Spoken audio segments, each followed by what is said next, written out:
Hello friends, welcome to my blog. तर आज आपण एकदम सोपी शिरा बघणार आहोत, एकदम सोप्या पद्धतीने.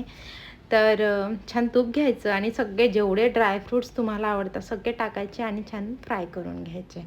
आता विचार पडला असेल की खूप दिवसानंतर बापरे ब्लॉग मोठा, म्हणजे एक रेसिपी सविस्तर.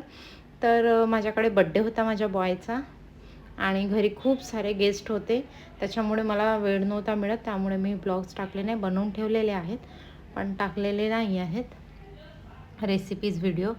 तर आपण बघत आहोत एकदम सिंपल छान रवा भाजून घ्यायचा, ड्रायफ्रूट्स भाजून घ्यायचे. त्याच्यानंतर रवा 1 वाटी घेतलं तर 1च वाटी शुगर पण घ्यायचं, ड्रायफ्रूट्स टाकायचं, इलायची पावडर टाकायचं, छान दाखवल्याप्रमाणे त्याला एकत्र मिक्स करून घ्यायचं आणि गरम पाणीच यूज करायचं. आणि असं थोडं थोडं टाकत पाणी त्याला मिक्स करत राहायचं आणि मस्त थोडं मंद आचेवर झाकण ठेवून मस्त पकवू द्यायचं.